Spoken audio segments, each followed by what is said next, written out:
There's only one data point where Trump is above 45%. It comes to his handling of gender identity policy. He's at 51%. Nixon wasn't particularly good on that. That's one thing. Nixon wasn't particularly good on. In fact, I think that's what sank Jesse's campaign. Jesse had a shot until they hit him with that gender identity, and then you know what I mean. Then that's their thing, and he's still only polling at 51%.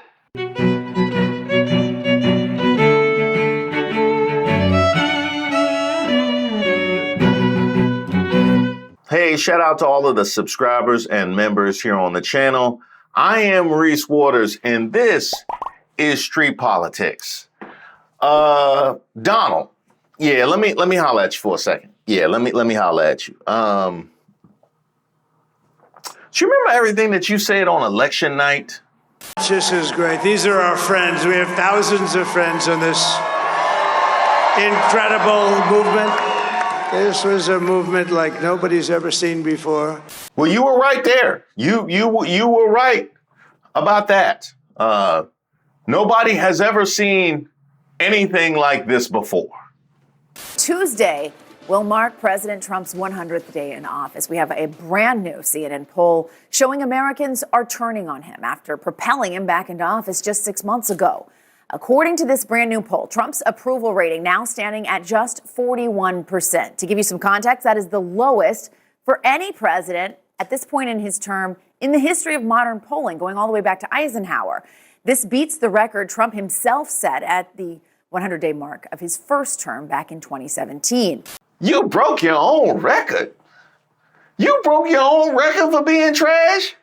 You really out here like the Washington Wizards. Like that you are the Washington Wizards of U.S. presidents. No wonder you hold your inaugural gala in their arena. That makes perfect. That was you going home again. You're here, brand new polling. Where are we 100 days, almost 100 days into President Trump's second term as compared to his first? I mean, these numbers are just horrible. There's no way to sugarcoat it. And the first way we'll sort of point that out is we'll look at where Donald Trump is now versus where he was 100 days into his first presidency. And you see it here. You don't have to be a mathematical genius. 41% approve of him now. It was 44% back in 2017 around the 100-day mark. And what's so notable here is that throughout his second term as president, he tended to be running ahead of where he was in his first term. No longer is that the case. He has fallen below where he was at this point in his first term. I appreciate Harry N. You have fallen below, above, below, left, right here. He making sure the children understand just how trash this is. This is a presidential number sponsored by Miss Rachel. That's what he doing right here. And you gotta make sure that you teach the kids, considering we can't depend on the Department of Education no more. Of course, this is just Trump. Let's compare him to other presidents. And I really think this kind of puts a bow on it. And you can see it here. You see the 41%. That is 12 points below Joe Biden. That's 3 points below where he was in his first term. Look at where Obama was, 63%. He's 22 points below that. One more again for those in the back. Of course, this is just Trump. Let's compare him to other presidents. And I really think this kind of puts a bow on it. And you can see it here. You see the 41%. That is 12 points below Joe Biden. That's 3 points below where he was in his first term. Look at where Obama was, 63%. He's 22 points below that. You sure you want to run again, dog? You sure you want to? Because I done seen that Eric Trump is out here rolling out the Trump 2028 merch. You sure you want to open them floodgates? You know what I mean? Hey, apparently it don't even need to be Obama. It could be anybody. If Jimmy Carter didn't pass, I bet he'd give you a run for your money in 2028. I bet you that. Matter of fact, you could probably run him right now. And George W. Bush at this point in 2001, he is, again, 21 points below. And as you pointed out in your opening, Jessica Dean, I look back at all of the polling we possibly could long before I was born. And Trump's 41% at 100 days is the worst on record. He has broken his own record for being the worst. The American people do not like what they are seeing at this point from Donald John Trump. It was not that long ago. 2001, we were just coming out of 9/11. We were just coming out of 9/11. We barely had time to process that we had survived Y2K, sitting here arguing about Beyonce versus Britney Spears versus Christina Aguilera, and here comes Jessica Simpson. Oh, is she with Nick Lachey? Well, I don't know how I feel about that, but I know how I feel about Bush, and it's better than Trump. 2009, I was spending literally 80% of my disposable income on white tees and throwback jerseys. But I had enough time to say Obama was better than Trump doing right now. Trump ran obviously on immigration and the economy. What kind of marks are people giving him on those two issues? Yeah, okay, so let's take a look at the issues, right? Because it's not just about overall, it's about the issues. There's only one data point where Trump is above 45%. It comes to his handling of gender identity policy. He's at 51%. Now let's just process that. The only issue where he's polling over 50% is gender identity policy. Now, you tell me when that has ever been a metric for measuring a president. When that's something that, you know what I mean? When has that been? I wonder what Jimmy Carter was feeling about gender identity politics. Well, you know, Nixon wasn't particularly good on that. That's one thing. Nixon wasn't particularly good on. In fact, I think that's what sank Jesse's campaign. Keep hope alive. Jesse had a shot until they hit him with that gender identity, and then you know what I mean. Then that's their thing, and he's still only polling at 51%. Every other issue, immigration, where he has long been above water, look at this, below water, 45%. How about the economy? My goodness gracious, he was elected to fix the economy, just 39%. And of course, the tariff war, 34% on that. I mean, the bottom line here is just very simply, the numbers for Donald Trump are awful, awful, awful in this poll. But not so awful that I won't continue to drag you, because the economy, wasn't that what y'all, you know what I mean? That was y'all thing, right? Oh, we not sexist. No, we not racist. It's just the economy is, word? Are you sure? Word. This economy, 39% at just 100 days. And I know how hard it is. We get this fast news cycle, how hard it is. I remember 100 days ago. I definitely remember that, because I was sitting right here in this very seat, dragging Snoop. That's where I was 100 days ago. And I hadn't gotten around to Nelly yet. I remember 100 days ago.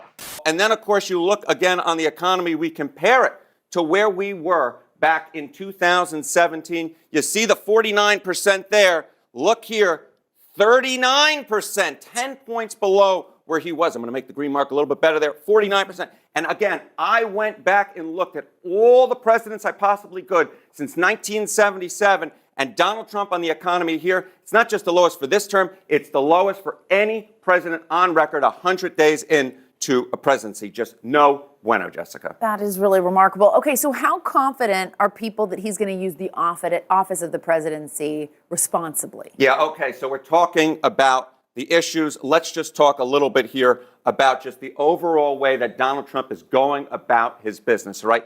Use presidential power responsibly. No confidence Trump will. Well, back in December of 2024, it was 46%. Look at where we've jumped to now. How do you get elected? No, I'm not going to, no. We're not even going to get to the 54. We're not even going to get to the 54. How do you get elected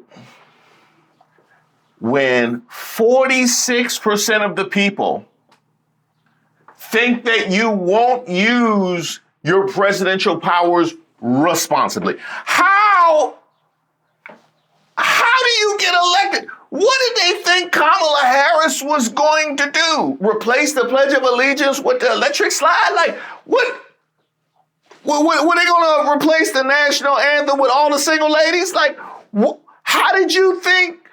What did you think she was going to do that apparently a lot of them still voted for him? 46% thought he wouldn't use the presidential powers responsibly, that is the lowest bar. The only lower bar that you could have to enter the White House is, do you think he could find the door? Look at where we've jumped to now. 54% of Americans have no confidence that Trump will use the power of the presidency responsible. And so this just tells you on every single different data point you could possibly look at, whether it be Trump's overall approval, whether it be the issues for Donald Trump, or how he conducts himself in office, all of these numbers are pretty much terrible for Donald Trump at this point. And so you just see it here. 54% who say that no confidence he's going to use presidential power responsibly. It's just no good, Jessica. Now, it's not as if anybody should be shocked or surprised by any of this. I mean, who hasn't he inflamed? He has certainly inflamed black people. There's only one plantation museum that exists today that focuses solely on the experiences and the stories of those who were enslaved. That is the Whitney Plantation. Since 1752, the Whitney Plantation has gone through a series of evolutions. It began as an indigo plantation where at least 20 enslaved people from West Africa were forced to produce indigo dyes. The estate later grew into a massive sugar plantation with over 100 enslaved people working the fields and carrying out physically demanding work. Yet the Trump administration's focus on eliminating diversity, equity, and inclusion from American life has been sweeping, targeting funding for government programs, for schools, for museums, for anything related to race, gender, or economic equality. The president threatened to cut funding for any school that maintained what he called discriminatory equity ideology. It's not even a thing. And his administration cut funding from multiple museums that focus on non-white American histories, particularly programs and museums that focus on Native American and Black history. He has inflamed veterans. Veterans across the United States are voicing their concerns over actions taken by the Trump administration over the past couple of months. You could say, well, we're not cutting veteran services. When you close an office, you're cutting veteran services. Since January 20th, the Trump administration has been making policy changes to several government departments, including the Department of Veteran Affairs. Congressman Richard Neal met with veterans to hear how they are impacted by these cuts and their concerns for the future. This is a big deal for these families, and I think we shouldn't lose sight of the service that they rendered to America, considering the fact that we entered into a contract with them to provide services that we should not renege on. And the PAC Act has been really important legislation. He has inflamed, well, anybody who wants to feel a level of safety and security in America. The president also tells the magazine that he's spoken with Defense Secretary Pete Hegseth about that signal chat fallout. Tell us what he said. Yeah, sure. You know, some would call this a kiss of death. I would say Pete Hegseth has just one more step before he could potentially get pushed out of pushed out of his position. But Donald Trump was asked about Pete Hegseth and the Signalgate controversy. And Donald Trump said, I think he's going to get it together. Now, imagine that. He has inflamed immigrants. And just about the mayor of every city as well. Senator Chris Van Hollen of Maryland go down there, but then you also had members of Congress from Arizona who have nothing to do with this going down there to El Salvador. And you wonder, what is the Democrats' big play here? I was talking to Kayla McGee-White yesterday, and she thought that if the Democrats can make it almost impossible to deport an MS-13 gang member, how is this administration going to deport some non-criminal illegal aliens? Well, the Democrat Party is full-blown crazy. Their motto should be illegal immigrant criminals first and American citizens last, because that's exactly what they are doing. Trump administration, they're firing more judges, okay? They're letting more immigration judges go, which makes no sense, right? Because they also want to move people into the removal system and out of the United States through the removal process. But at the same time, they're actually letting the judges go. And in the latest report on this, it looks like they've let immigration judges go in Massachusetts, California, and Louisiana. At least 8 judges received notices that they will be put on leave and their employment would be terminated on April 22nd, which was yesterday. Here you have more judges on top of those who we reported out on a month or so ago. So this doesn't make any sense. This man done inflamed judges. He out here arresting arrest. He done inflame the entire judiciary. But then, as you said, he made that broader point about the courts holding us back. In other words, his administration is really focusing on this issue that they feel that the court system as a whole is getting in the way of his immigration crackdown. And so the White House is also talking about this no-nonsense approach and basically saying that judges who get in the way will be prosecuted. Yeah, I mean, that takes me to my next question. What are the implications for other judges? We know that the president's clashing with a number of courts right now. Yeah, that's exactly. And look, this shouldn't be a surprise in some ways, even though it's quite dramatic this morning to have a judge arrested in the parking lot of her courthouse. Yeah. And Supreme Court, I'm circling the block on y'all with that. I am circling the block on that. So none of this is at all surprising. But what exactly does this mean moving forward? In the polls, people are saying you promised that you were going to help lower the cost of goods, put more money in our pocket, put more jobs in the economy, and that is not what's happened, even though you promised it would on day one. I don't think, quite frankly, President Trump is as worried about his approval ratings right now. He doesn't plan on being on the ballot again, even if he plans on remaining in the White House. But what I think is concerning to a lot of Republicans is the fact that they know these polls could mean a disaster for Congress in 2026. And he doesn't seem to be that concerned about that either. I do think that is the key, right? Because in these midterms, it's going to be these all House members that are going to be on the ballot. It's going to be these congressional members that are going to have to face the consequences.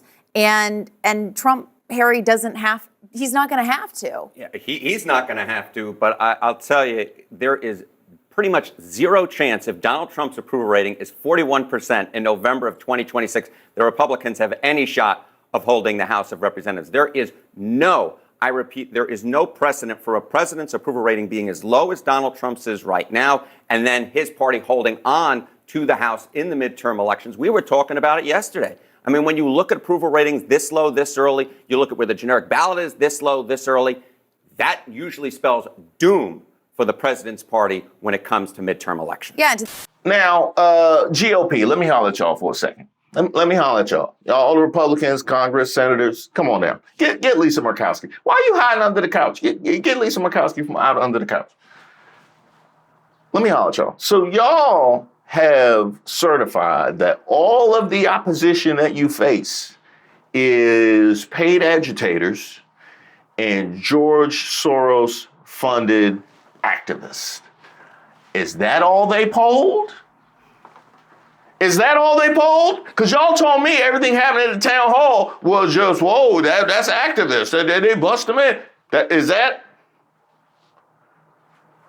Because y'all sit here and greenlit everything that Trump has done because of your fear, and yes, trademark Lisa Murkowski, because of your fear of Elon Musk's money and Donald Trump's popularity. Well, we have seen the futility of Elon Musk's money because of his wild unpopularity. I mean, when you got to have officers stationed outside my building because of how unpopular I have made the brand, yeah, I'm going to go ahead and say that I have become quite a liability. Now this.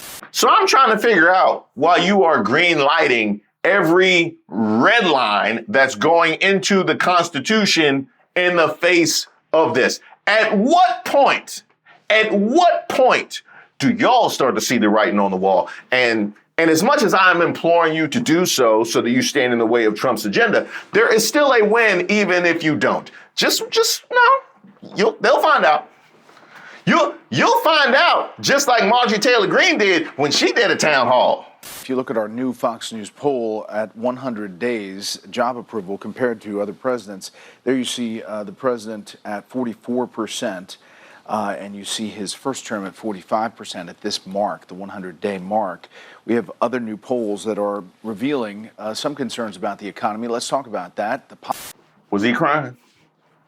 Was he crying? I think I heard a tear hit the page as he was reading. I'm pretty sure I heard a tear hit the page. I don't know whether to give Fox News credit for actually presenting information or not. Like, do we hold that bar that low? Like, do we do the equivalent of, do you think he'll use the presidential power responsibly? That's what it would be like, me giving them credit for actually presenting information. But he sound like me when Laura turned down Steve for Stephon Urkel. Like, that's what I sound like. You know what I mean? That's exactly what. He sound like me when I found out Jesse Spano did Showgirls.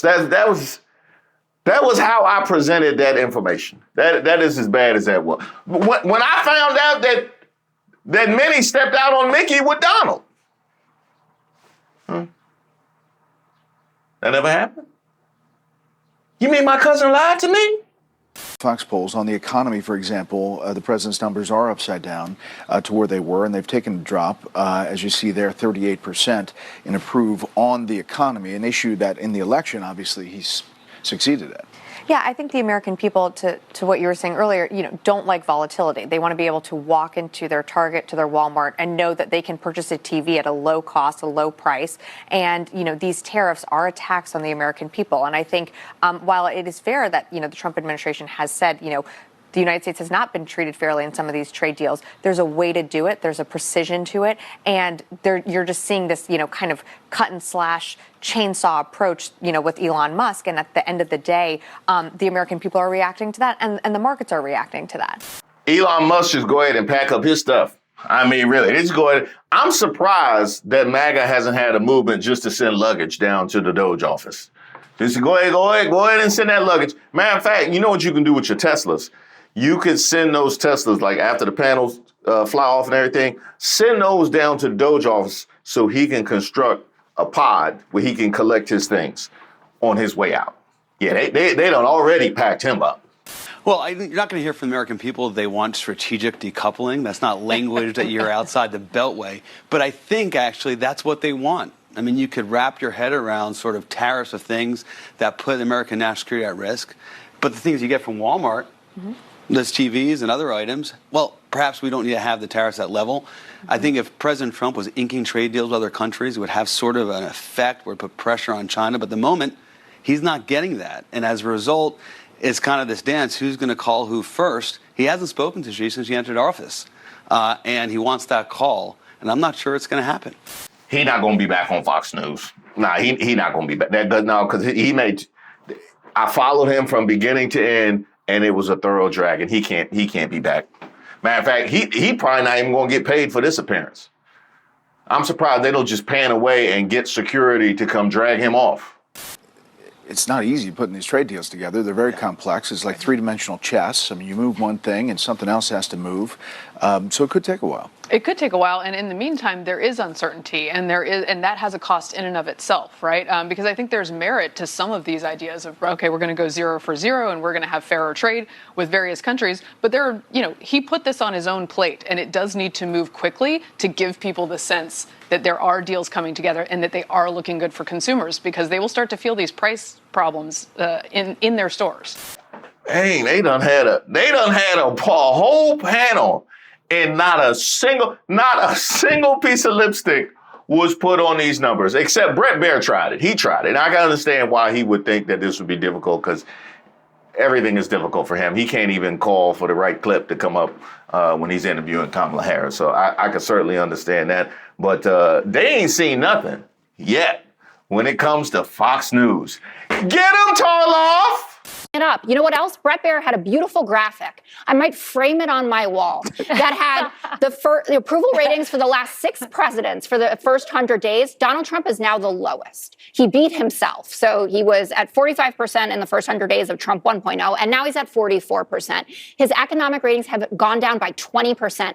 The American public don't trust him on cost of living, inflation, all the things he was hired to do. They know the tariffs are a tax on them. The CEOs of Walmart and Target and Home Depot have to go into his office and beg him to stop so that the shelves won't be empty. There are containers coming from China that can't get here because of these tariffs, 145%, or maybe it's 50%. What does this have to do with the Maryland dad? Right. It has to do with what Trump is doing. And there are all of these GOP appointed judges that are ruling against him, saying a path of perfect lawlessness, brazen example of retaliation. Put it this way, you're just actually Don't put it undoing the your way- whole point, Jessica. No, I'm not. Because they are focusing on this guy who basically Who every day also we find out is- that I don't know also how he could be goes in their underwater. favor. He might be under 50%, but he's not underwater Brian, on immigration.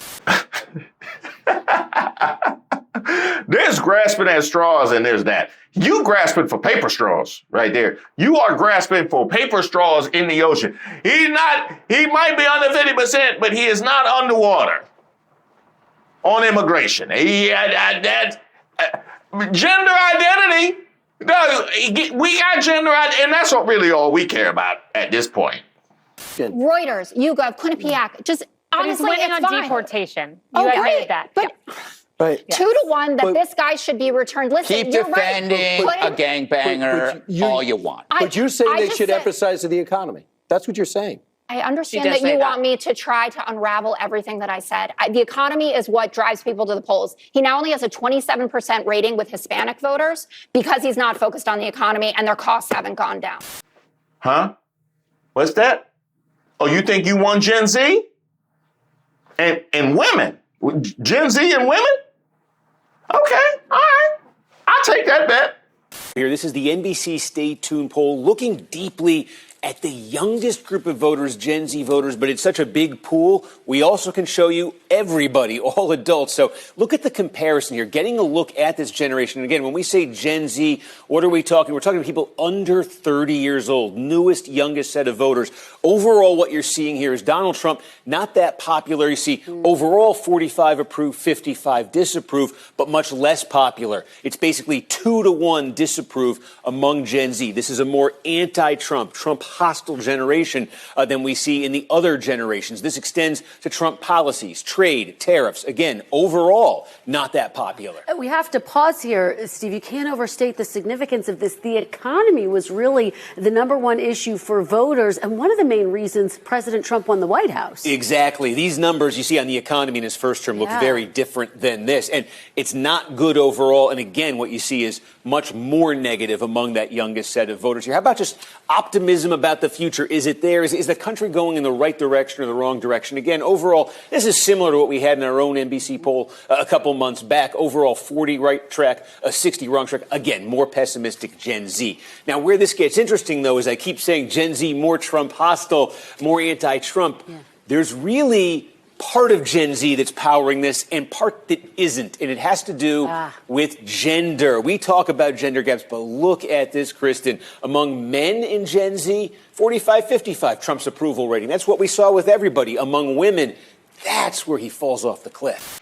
That is wild that young women would disapprove at such high numbers. It would almost be like they hold him accountable for the things that he says and the kind of person he has shown him to be without the decades-long fealty that they might hold to the men in their household. I don't know. It's almost like they think independently and take him at face value or something. Now, when it comes to taking things at face value, I would be remiss if I didn't address Donald Trump's response to all of this. Now, how do you think Donald Trump, we're like a decade into him being at this point of our consciousness, how do you think Donald Trump would respond to these kinds of numbers? How do you think he responded to the poll? And if you said attack the poll, come on down, show them what they've won. Apparently another 3 years and change of Donald Trump. Rupert Murdoch has told me for years he's going to get rid of his Fox News Trump-hating fake pollster, but he's never done so. This pollster has gotten me and MAGA wrong for years. Also, and while he's at it, he should start making changes at the China-loving Wall Street Journal. It sucks.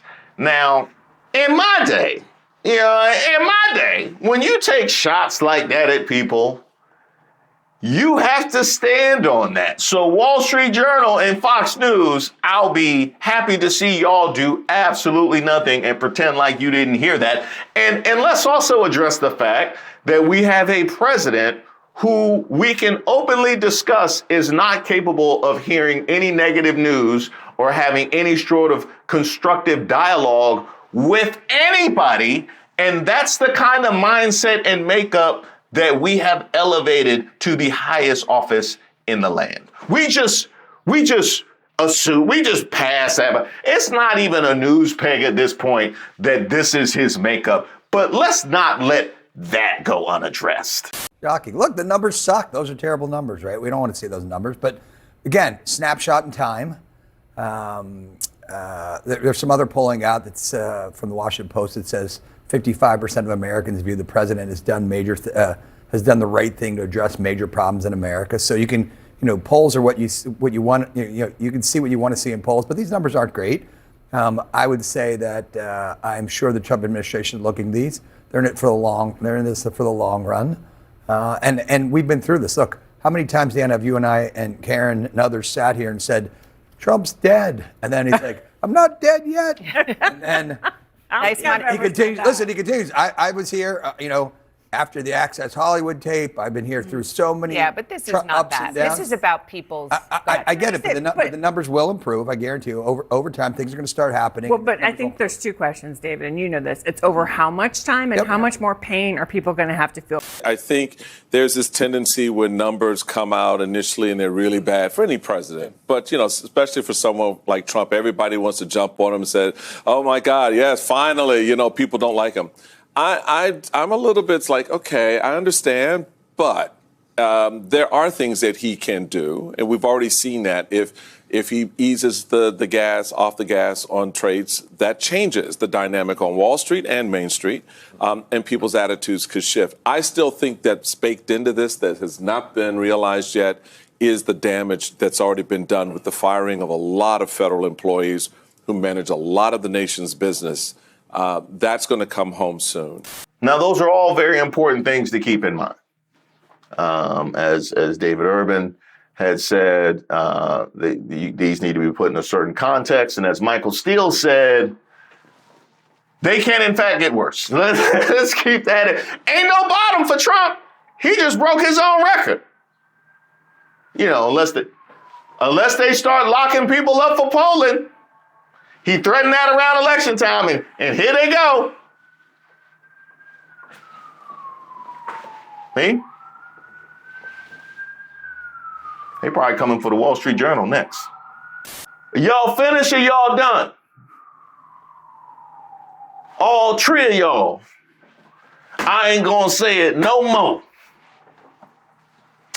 But ultimately, when we are processing all of this information, there's one thing that is very significant, and that is how people feel about the way they moved in November. We have been talking for weeks about the FAFO movement.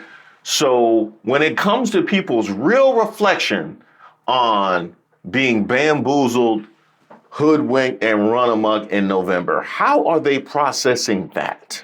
Let's talk about Trump voters and how they feel. Do they regret their vote? I mean, this is the big question, right? I hear all these stories, all these articles. All the Trump voters, they regret what they did back in 2024. I'm here to tell you, very few of them regret what they did back in 2024. What are we talking about? Trump voters looking back at 2024. We got a new poll out. The poll was conducted this month. What percentage would change their vote to a different candidate? We're talking just 2%, just 2%. That's not even a wide spot on the road. And then there's this additional 1% who say they would rather not vote. We're talking overall under 5% might or would have changed their vote, Donald Trump voters back in 2024. And then you ask, okay, the same question to Kamala Harris voters, and it turns out the numbers are rather similar. So if there was a repeat, if folks got to be able to redo their vote that they had back in 2024, would the result be any different? I doubt it would be. I doubt it would be, or it would still be extremely close. The bottom line is, for all this talk of Trump voters regretting their vote, in the numbers, it really just doesn't show up, John. Oh, hell no. Hell no. Ain't no way. This street politics, this need to be a who raised y'all. We need to change this to who raised them. Are you serious? The lowest, and you still? I can't. I can't. Now, I'm going to be on y'all helmet. Just wait. Thank you guys so much for supporting the channel. I'm excited to announce an addition to the family.